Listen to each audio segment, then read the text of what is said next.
January 2026, down slightly from 15.15% in December, defying analyst projections of 18 to 19%. And joining me for more on this, I have with me Muda Yusuf, Director and Chief Executive Officer, Center for the Promotion of Private Enterprise, CPPE.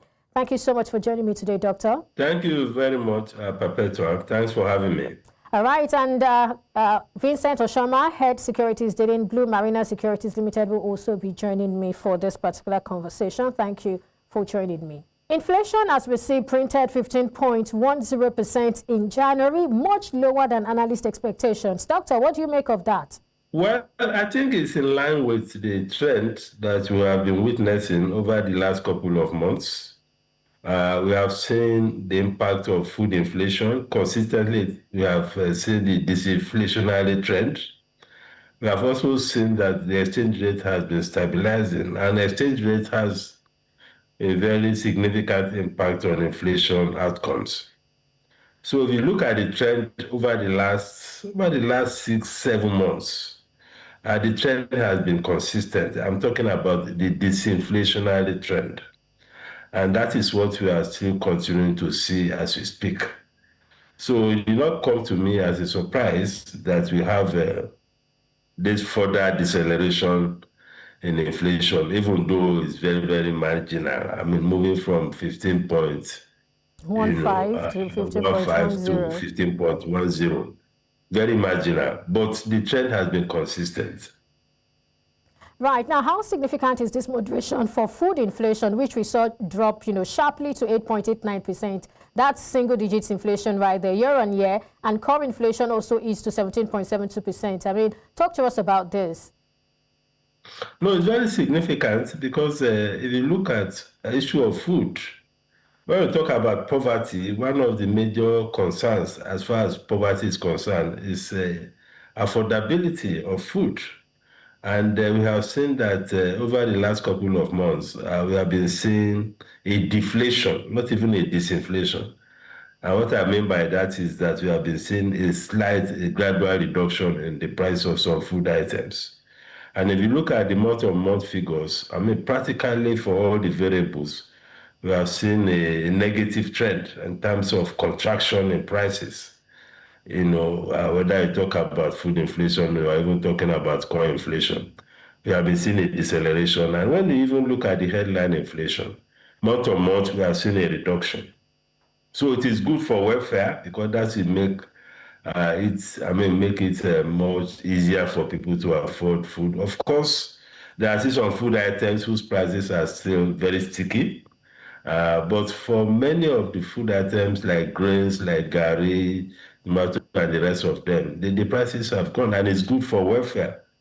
And it's also good for social stability, But there are still concerns about, the core inflation, because at over 17%, core inflation is still a concern. We need to worry about it. We need to worry about the structural factors that has been impacting on core inflation.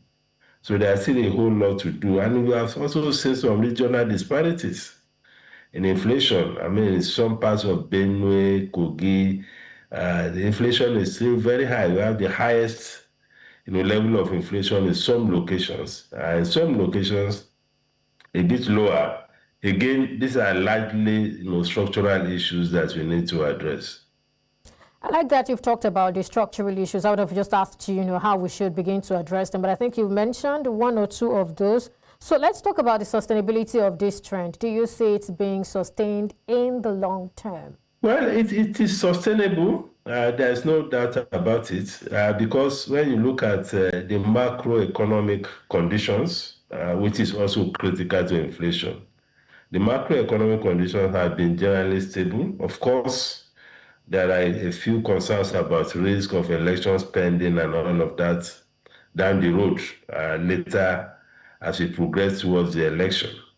But for me, I think generally these things are sustainable. And again, when you look at the trend and all the outlook for exchange rates, it also gives some level of comfort that we are likely to see, the sustenance of this trend. So it's likely to be sustained generally. But what will happen with respect to food is something we need to watch out for, because when you have a cycle of a situation where food prices have dropped in a particular year, there's a risk that it may discourage people from farming. There's a risk that some people may decide to switch to other crops, for purposes of getting better returns. And that may, pose a risk for, reversal of what we are seeing with regard to food inflation. So that speaks to the fact that we need to have a very strong policy to ensure the stabilization of the income of farmers, of rural dwellers, so that I don't have a situation where they shift away from particular crops to other crops because of, the sharp drop in prices. So this is a major policy issue that we need to be looking at. All right, thank you, Doctor. You talked about policy issues. We'll come back to you on that. Vincent Oshoma, thank you for joining us. And we've said a lot, but let me begin with this because I know that you must have had your own expectations. Inflation dropped to 15.10%, lower than analyst 18 to 19% projection. What was your projection and what's your reaction to this 15.10% print that we have? Thank you. Good morning. Thanks for having me. It's not really surprising because when you look at the trends in the last few months and also the factors that are driving the deceleration in inflation, you will not be surprised that we have continued to experience reduction in inflation figures because the trends in terms of the exchange rates, which has remained relatively stable, and you know that by Nigeria being a major import-dependent country, the fact that people are now able to import at cheaper prices, so that's really factored in. Also, the harvest season, the end of the year season, still trying to getting supplies from harvested crops. I think those are factors that would have played in. So not really surprising, but it just has to do with how we are able to sustain this going forward. That would not be the point of discussion. Right. You didn't tell me what your expectation was before now. I'd like to know. My expectation, I was expecting, because when you look at the exchange rate in December and for January, the sustainability, I think my expectation was that it was going to be around the same figure. You have to factor in some changes, but it's not surprising. So having it at the same price is not surprising, around the same figure. There's no major change between December and January, so it's not surprising. All right, so talk to us about, the implication of this particular disinflation trend, whether for monetary policy and things in that regard. Let's begin with you, Vincent. Yeah, I think it has a major impact, especially for monetary policy, especially the MPC that we have in their meeting next week. So the fact that we still have inflation around these figure numbers, I think it puts further pressure on them with respect to cutting rates. So it's something that I think they will look out for the next year. And also the stability in the FX is also something that will give them momentum in terms of doing something about the current rate. Because having the current rate at 27 is something that everybody's talking needs, and the need for cut the rate, looking at where we have the rate and also the current yields in the market. I think it's something that they have to make a move on. So this figure has a major impact in terms of monetary policy. All right, thank you. Doctor, I saw some of the things, your comments on this inflation, and you talked about the need for policy around agriculture, logistics, security, and all of that. I don't know if you can just speak to that in about 30 seconds. Well, the point about the structural issues is for us to worry about the fact that we have core inflation at over 17%, whereas we had food inflation at single digits. So that speaks to the challenges that we need to deal with around the structural issues, because those are the things that are driving that level of core inflation, and those things affect productivity.